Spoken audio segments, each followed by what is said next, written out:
Well, we have a new children's book, and it could teach us grown-ups a lot. Let's meet Dr. Francesca Ferrantelli. She's a licensed professional counselor. She also wrote The Zebra and the Black Pony. Thank you so much for joining us.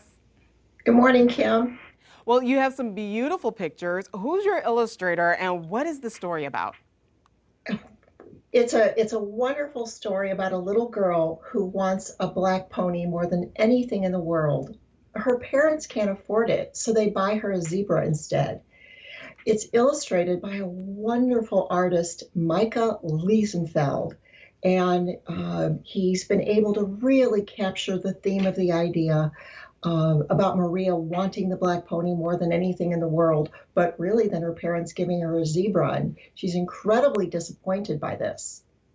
You know, I have to say, I would find it fascinating to own a zebra. But what do you hope kids can learn from this? It's really a story about acceptance and understanding. You know, when Maria receives the zebra, she doesn't want a zebra. She wanted a black pony more than anything in the world. So at night, she hopes and she prays and she wishes. She thinks that if she takes really good care of this zebra and really tells him how wonderful it is to be a black pony, that he'll change for her. So it's really a story about acceptance and trying to accept others about how they are. So how can this story be therapeutic for adults? Sounds like a little lesson in relationships as well for adults. Absolutely, Kim. So it was actually written for adults. It uses a method of psychotherapy called transformational storytelling. The reader is supposed to read the book, really notice what part of the story grabs you. And once you notice the part of the story that grabs you, there are three questions, and they are: what was the part of the story that got to me? What was it about that part of the story? And when have I felt like that before? And if people will think about those questions for a while and maybe even do some journaling, they might come to some understanding of something that they're struggling with at this time, or maybe something that they have struggled with in the past. I couldn't help but to notice that the characters are characters of color.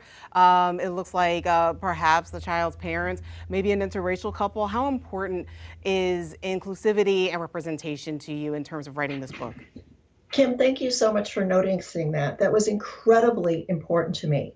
It was important, and if you also notice, her little brother is in a wheelchair. It was very important to be inclusive because families come in all shapes and sizes.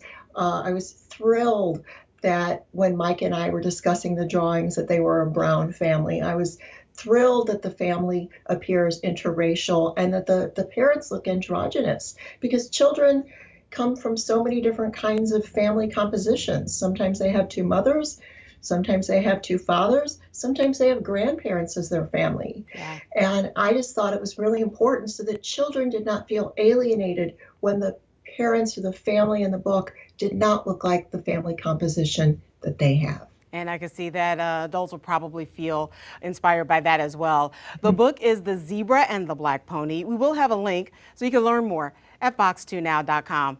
Dr. Francesca Ferrantelli, thank you so much for joining us. Thank you so much, Kim.